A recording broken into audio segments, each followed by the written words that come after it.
Il est 8h32 et vous êtes bien sur RMC et BFM TV. Bonjour Jordan Bardella. Bonjour, merci pour votre invitation. Merci de répondre à mes questions dans ce studio ce matin. Vous êtes le président du Rassemblement National, vous êtes député européen, président du groupe Patriotes pour l'Europe au Parlement européen. Je voudrais d'ailleurs qu'on commence par parler d'Europe et par parler d'Ukraine. Américains et Russes vont se réunir tout à l'heure à Riyad, en Arabie Saoudite, pour commencer à décider du sort de l'Ukraine et peut-être même du sort de l'Europe. Dans ce moment qui, d'après la présidente de la Commission européenne, est un tournant, est-ce que vous êtes plutôt du côté d'Emmanuel Macron ou du côté de Donald Trump ? L'infinie tristesse de la période que nous vivons, c'est que la France n'existe plus aujourd'hui sur la scène internationale et que ce conflit qui est pourtant aux portes de l'Europe, sur notre continent et qui engage directement depuis maintenant 3 ans notre sécurité et celle des nations européennes, va très certainement se régler entre Donald Trump, le président américain, et Vladimir Poutine. Et le véritable risque qui pèse aujourd'hui sur notre diplomatie, c'est le grand effacement de la France, qui n'est plus entendu dans le concert des nations.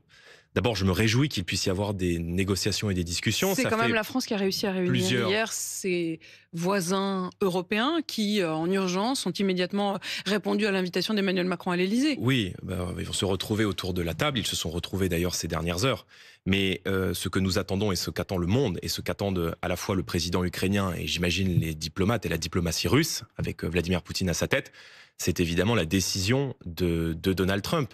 Et le grand drame aujourd'hui, c'est que nous sommes effacés des affaires du monde, à commencer par les affaires qui se déroulent sur notre propre sol. Et nous payons là non seulement l'affaissement de notre armée, des moyens qui ont été donnés pendant très longtemps à l'armée française, l'affaissement de notre diplomatie qui n'est plus écoutée, qui n'est plus entendue, parce qu'elle n'est plus perçue comme une diplomatie indépendante, libre et non alignée, et que nous sommes aujourd'hui devenus le terrain de jeu des grandes puissances. Est-ce qu'on ne paye pas aussi l'affaissement de l'Union européenne, qui ne parle plus d'une seule voix et qui donc ne pèse plus entre effectivement un Donald Trump et un Vladimir Poutine ? Il est illusoire de penser que l'Union européenne peut parler d'une même voix à partir du moment où vous avez des stratégies diplomatiques, des intérêts qui sont parfois extrêmement divergents.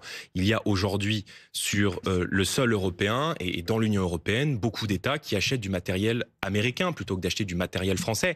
Et l'ambition que nous avons portée, nous, pendant la campagne européenne avec les Patriotes, justement pour l'Europe, dans tous les débats que nous avons eus, c'est précisément la préférence européenne dans les marchés publics pour faire en sorte que le premier acte du recouvrement de notre autonomie stratégique en France, mais aussi dans toutes les nations d'Europe, soit d'être indépendant des puissances étrangères. Regardez, 80%... Vous voyez quoi de différent ? C'est-à-dire que, Jordan Bardella, vous dites la France a disparu du paysage. Elle ne compte plus. Vous, au pouvoir, comment vous changeriez ça ? D'abord, depuis plusieurs mois, nous avions réclamé que la France prenne l'initiative d'une conférence internationale pour la paix. Voilà, parce que depuis très longtemps, nous disons que l'issue de ce conflit, qui dure depuis maintenant 3 ans, ne se situera pas je dirais, sur un champ de bataille avec des armes, mais précisément autour d'une table, au travers de négociations et de discussions. Le président ukrainien lui-même a indiqué que 2025 pourrait être une année où cette guerre connaîtrait une issue diplomatique. Donc, premièrement, la France aurait dû prendre l'initiative d'une conférence internationale pour la paix. Deuxièmement, on doit se poser maintenant la question de notre souveraineté et de notre autonomie stratégique très clairement. La France doit retrouver les moyens de sa grandeur sur le plan militaire, sur le plan de son armée, mais aussi sur le plan de la diplomatie. Quand on voit que le ministre des Affaires étrangères, M. Barrot, refuse de discuter avec M. Lavrov, le ministre des Affaires étrangères russe, alors qu'il est à plat ventre devant le nouveau régime syrien, qui sont des héritiers d'Al-Qaïda et de Daesh, qu'il est d'une complaisance inouïe à l'égard de l'Algérie, et qu'on refuse de s'adresser à un pays qui est une puissance nucléaire et qui est aujourd'hui en guerre aux portes de l'Europe, on se dit que nous sommes extrêmement faibles, extrêmement naïfs, et dans le monde très dur et très troublé que nous allons vivre dans les prochaines années, les naïfs et les faibles seront systématiquement dévorés par les forts. Jordan Bardella, je vous posais la question, êtes-vous plutôt Trump ou Macron? Au fond, dans votre réponse, vous êtes plutôt Trump, c'est-à-dire vous auriez voulu dialoguer avec les Russes et bien plus tôt. C'est ce qui est en train de se jouer. Je vous arrête d'ailleurs un instant parce que je voudrais que on puisse regarder ces images. Je vais les commenter bien sûr pour ceux qui nous écoutent sur RMC. Ce que vous voyez là, ce sont les premières images de la rencontre entre Monsieur Rubio et Monsieur Lavrov, les deux ministres des Affaires étrangères russes et américains qui se retrouvent à Riyad. En effet, on est bien loin de tout ça, nous. Mais on est pas très loin. Personne ne nous écoute. Et en réalité, lorsque Emmanuel Macron, dans une démarche parfaitement louable au début de ce conflit, enfin quelques jours d'ailleurs, pour être très précis, du déclenchement de la guerre, va à Moscou pour rencontrer Vladimir Poutine ne perçoit pas le président de la République française, l'héritier du général de Gaulle et des principes gaulliens, c'est-à-dire l'héritier d'une diplomatie française non alignée, libre et indépendante. Il reçoit l'émissaire de la présidente de la Commission européenne, d'Ursula von der Leyen. Mais il le reçoit. Mais il le reçoit. Oui, mais pour quel impact, puisque la guerre a été déclenchée quelques jours après, le rang par là même la diplomatie française et Emmanuel Macron. Moi, je me rappelle qu'il y a quelques années, lorsque le président Poutine a envoyé des troupes en Géorgie, la France, c'était Nicolas Sarkozy à l'époque, a obtenu un retrait partiel des troupes.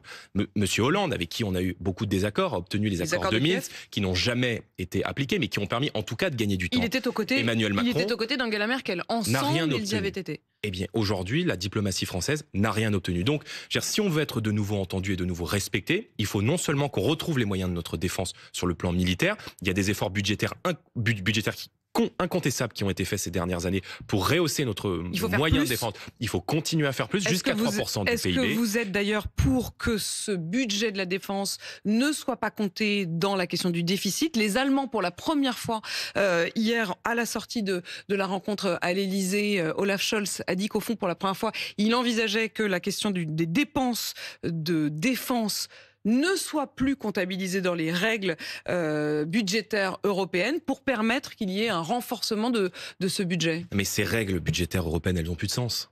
Elles imposent aux États membres un déficit de 3% du PIB. On est à près de 6% de déficit du PIB. Donc on voit bien que ces règles européennes, qui ont été fixées par les européistes, n'ont plus aucun sens aujourd'hui. Elles n'ont plus aucun sens. Et elles ne doivent pas être respectées, ou est-ce qu'elles n'ont plus... Non, je souhaite que... Je vais dire une mesure très simple. Depuis le déclenchement de la guerre en Ukraine, 80% des hausses de budget qui ont été mis en œuvre dans les différents États membres pour financer le soutien à l'Ukraine l'ont été au profit de prestataires extra-européens et essentiellement de prestataires américains. Le premier geste de souveraineté et de patriotisme économique que devraient faire aujourd'hui tous les chefs d'État de l'Union européenne, c'est d'acheter du matériel européen. Et moi, je souhaite précisément qu'on change les règles de fonctionnement de la concurrence, des marchés publics, pour faire en sorte que ceux qui produisent sur le sol européen, ceux qui produisent notamment du matériel de défense, soient évidemment prioritaires dans la conduite. C'est en partie le cas en France. Ça doit l'être maintenant au niveau européen. Est-ce que ces commandes doivent également être menées en commun? Est-ce qu'il faut éventuellement envoyer des troupes européennes en Ukraine pour maintenir la paix? Les Anglais disent pourquoi pas, les Suédois disent pourquoi pas, les Allemands, les Espagnols, les Polonais se disent beaucoup plus réservés. On n'a pas entendu pour l'instant la décision d'Emmanuel Macron là-dessus. Qu'en pensez-vous? Et donc les Britanniques veulent aller faire une guerre qui va peut-être se terminer dans quelques semaines. Pas faire une guerre. L'idée, c'est de pouvoir être une force de maintien de la paix si une paix est obtenue. Alors, la France a des engagements aujourd'hui à l'est de l'Europe, notamment auprès des Balkans, et assure la sécurité, notamment de l'espace aérien, d'un certain nombre de pays. Ce sont des missions qui se font dans le cadre OTAN. Ces missions, elles doivent évidemment se poursuivre. On a des troupes françaises qui sont également présentes en Roumanie. Et là, c'est l'honneur de la France aussi que de se faire respecter par une présence, qui est une présence en termes de base militaire à l'étranger. Mais je suis totalement opposé à ce qu'on envoie évidemment des troupes sur le front ukrainien. C'était une proposition du président de la République, d'Emmanuel Macron, il y a quelques mois. Il avait, je crois, isolé la France sur la scène européenne par cette proposition. Et si vous interrogez les Français, je crois que les Français ne sont pas favorables à ce qu'on envoie nos soldats sur le front ukrainien, face encore une fois à une puissance, la Russie, qui est une puissance nucléaire. Et j'ai dit depuis le début de ce conflit que la plus grande menace qui pesait aujourd'hui sur la sécurité de l'Europe serait de se retrouver dans une situation de face à face avec une puissance nucléaire, considérant que nous sommes nous-mêmes une puissance nucléaire. Alors que ces discussions sont donc en cours en ce moment même, il y a aussi ceux qui n'étaient pas invités hier. Viktor Orban n'était pas invité à l'Elysée. Il parle de dirigeants européens frustrés, pro-guerre, anti-Trump. Au fond, il a un peu le même discours que Sergueï Lavrov, qui accuse l'Europe de vouloir, je cite, continuer la guerre. Est-ce que vous partagez les propos de Viktor Orban? Viktor Orban est un dirigeant qui est aujourd'hui aux portes du conflit. Et donc, évidemment, il a un regard peut-être beaucoup plus alerte que le regard que nous portons, nous, à 3 heures de vol de Kiev. Mais ce qui est certain, c'est qu'il ne peut y avoir aujourd'hui d'issue à ce conflit par les armes et qu'il est nécessaire à un moment donné, et c'est la priorité des priorités, de faire taire les armes, de se mettre autour de la table pour négocier la paix. Et encore une fois, le drame infini fini de notre diplomatie aujourd'hui, c'est que nous n'avons plus la main là-dessus. Mais on voit bien que depuis l'élection de Trump, en réalité, c'est un véritable défi civilisationnel qui se pose à la France et à l'Europe, exister ou disparaître. On a là un continent qui, sur le plan diplomatique, sur le plan économique, va repartir de l'avant, reprendre un leadership dans le monde. Et pendant ce temps-là, on a un peu le sentiment que nous mourrons sous le poids de notre propre naïveté. Vous vous rendrez aux États-Unis à la fin de la semaine, me semble-t-il. Je serai à Washington en fin de semaine. Vous serez à Washington, invité par la Convention des conservateurs américains. Est-ce que vous estimez que Donald Trump est un modèle ? Non, en tout cas, je respecte son patriotisme et je respecte sa volonté de défendre les intérêts de l'Amérique d'abord. Maintenant, les intérêts de l'Amérique ne sont pas les intérêts de la France, ce ne sont pas les intérêts des nations européennes. Et moi, je souhaite que demain, à la tête de l'État, on puisse être capable de défendre nos intérêts comme font toutes les grandes puissances du monde. Et je vais vous dire, il y a un véritable risque aujourd'hui de décrochage de la France et des économies de l'Union européenne quand on voit que l'Amérique soutient à une politique en faveur des entreprises, à une électricité 2 fois moins chère que nous n'avons une sur le sol européen. C'est pas tout à fait votre politique européenne, votre politique économique. Massivement des efforts dans l'intelligence artificielle, dans les nouvelles technologies, attirent les entreprises. Et on voit qu'à côté de cela, nous continuons de faire preuve d'une naïveté commerciale, notamment en refusant de mettre des droits de douane lorsque nous subissons une concurrence internationale déloyale. Et on mène une politique sous l'influence du nouveau ministre de l'économie depuis quelques semaines, qui est une politique résolument hostile à la croissance et aux entreprises. Pour vous, c'est une politique aujourd'hui qui est hostile aux entreprises, qui est menée par Éric Lombard et par François Bayrou ? Oui, je pense qu'ils ont cédé aux lubies décroissantistes de la gauche. Et en tout cas, la France est en train de devenir aujourd'hui le pays de l'impôt, le pays de la réglementation. Et aujourd'hui, moi j'ai entendu le cri d'alarme il y a quelques jours de Bernard Arnault. Et comme j'entends depuis des années le cri d'alarme des petits patrons français, des petits chefs d'entreprise. Écoutez, quand du plus petit boulanger de la Marne jusqu'à Bernard Arnault, un dirigeant d'entreprise, c'est-à-dire quelqu'un qui prend des risques, qui entreprend, qui investit, qui se lève parfois très très tôt, bien avant ses salariés, et qui vient dire aujourd'hui c'est un enfer à la fois fiscal et normatif de travailler et d'investir en France. On ne peut pas être sourd à ce cri d'alarme. Lorsque Madame le ministre de l'économie, Monsieur Lombard, vient demander aux entreprises françaises d'accepter d'être moins rentables, écoutez, je pense qu'effectivement, en fait, ces gens-là organisent la décroissance et le suicide de la France. Il leur demande d'être patriotes. C'est d'ailleurs l'argument qu'il a eu, Éric Lombard. Il dit, au fond, tout le monde doit serrer la ceinture parce que la France traverse un moment difficile de son économie, de ses déficits, et donc les patrons doivent eux aussi être patriotes. Mais les patrons doivent évidemment être patriotes. Mais voyez bien là qu'à partir du moment où on a une croissance quasi nulle, quand les Américains sont à près de 3% de croissance à la fin de l'année 2023, quand on a 66 000 défaillances d'entreprises l'an dernier... Non, mais quand c'était Emmanuel Macron, son ministre de l'économie, mais Emmanuel Macron aussi lui-même, qui dimanche dernier, au micro de nos confrères de France 2, a parlé aussi de patriotisme de la part des entrepreneurs, qu'il leur demandait d'être patriotes. Il est patriote, Monsieur Lombard ? Ça vous fait pas vibrer, ça ? Mais pas du tout. Monsieur Lombard, il est patriote quand il demande à des chefs d'entreprise français, à des dirigeants d'entreprise, de TPE, PME, y compris d'ailleurs à des plus grandes entreprises qui font aussi la fierté de la France en Europe et partout dans le monde, de moins produire. Quand on a aujourd'hui toutes les grandes puissances qui font massivement du patriotisme économique. Si vous voulez, le patriotisme économique, c'est un acte d'amour à l'égard des siens, à l'égard de ceux qui produisent sur notre sol. Donc quand on dit patriotisme, ça ne doit pas correspondre à des mots, ça doit correspondre à des actes. Et moi, je crois qu'il faut non seulement protéger nos marchés et nos filières par des droits de douane lorsqu'on subit une concurrence déloyale. Il faut faire en sorte que ceux qui produisent sur notre sol puissent avoir une priorité d'accès dans les marchés publics. Et il faut surtout, organiser ce vent de liberté aujourd'hui sur la croissance et faire en sorte que nos entreprises puissent retrouver de l'oxygène. Je veux dire, quand vous êtes aujourd'hui un dirigeant d'entreprise en France, que vous subissez des heures et des heures de paperasse, que vous êtes contraint d'appliquer des nouvelles normes qui viennent en grande partie du Parlement européen, qui sont inspirées de l'écologie punitive, alors que la France est responsable de 0,6% des émissions de CO2 dans le monde, eh bien là, on a le sentiment qu'entre la croissance et la décroissance, ce gouvernement, de Bayrou à Retailleau en passant par Lombard, ils font le choix de la décroissance et ils font le choix non seulement de moins produire, mais ils font surtout le choix, et ça c'est impardonnable, de remettre notre souveraineté dans les mains d'autres États. Parce que si on produit moins en France, on sera demain dépendant de puissances étrangères. Et moi, je ne veux pas que la France devienne le vassal des États-Unis d'Amérique, de la Russie ou de toute autre puissance. Jordan Bardella, vous avez entendu les propos de J.D. Vance, le vice-président américain. Vous avez vous-même signé ce matin une tribune dans le journal Valeurs Actuelles où vous dites: la France vit une période inquiétante pour la liberté d'expression. Et moi, je me dis qu'il faudrait savoir parce que le PS estime que c'est exactement l'inverse et qu'au fond, vous avez, le Rassemblement national, gagné une sorte d'emprise morale que... C'est d'ailleurs l'objet de sa motion de censure demain à l'Assemblée.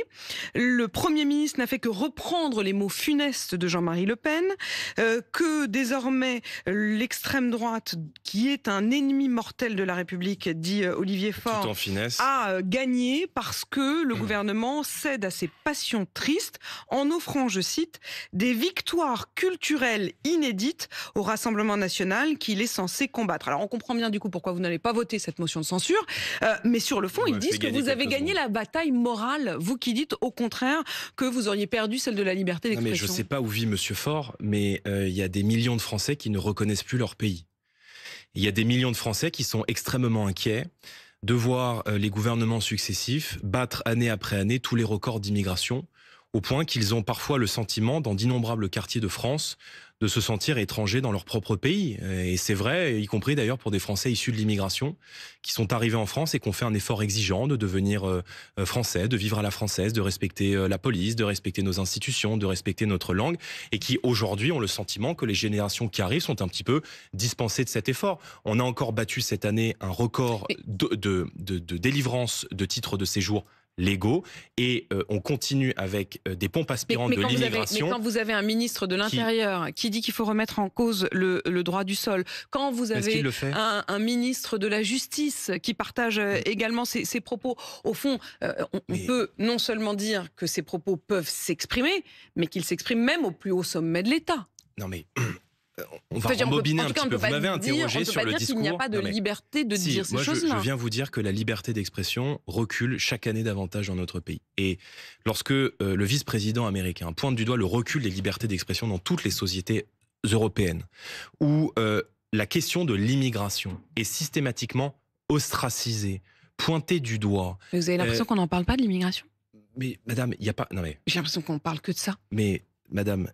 Non mais je veux dire, après, ce que je veux dire, c'est qu'en tout cas, on ne peut pas dire qu'on n'en parle pas. Mais il y a une dérive, vous voyez ? Il y a une dérive lorsque, par exemple, on ferme une chaîne de télévision, qui est la première chaîne de la TNT. On peut partager les opinions qui sont exprimées sur C8, on peut ne pas les partager, c'est pas mon sujet.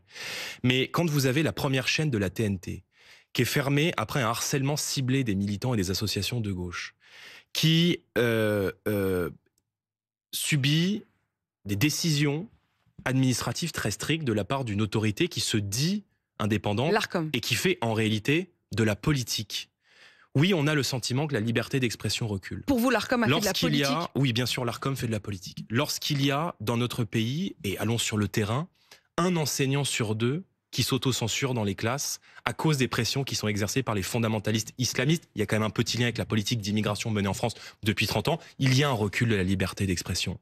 Lorsque on se pose tous la question, 10 ans après les ignobles attaques qui ont visé la rédaction de vos confrères de Charlie Hebdo, si aujourd'hui encore un journal ou un média aurait le courage, je mets des guillemets, de publier à nouveau ces caricatures, il y a évidemment un recul de la liberté d'expression. Charlie Hebdo le fait. Oui, la liberté, et ils sont très courageux, mais la liberté d'expression, ils le font dans des bureaux qui sont extrêmement sécurisés, dont on ne connaît pas l'adresse. Donc oui, il y a un recul de la liberté d'expression aujourd'hui en France, et on a un peu le sentiment que la gauche, qui exerce une pression totalitaire aujourd'hui sur le débat public, est un peu gêné, voire dérangé, lorsqu'il y a le moindre rééquilibrage dans l'espace public. Regardez cet appel à quitter X de quelques dirigeants de gauche au motif que il y a un rééquilibrage. Ils sont libres de le faire.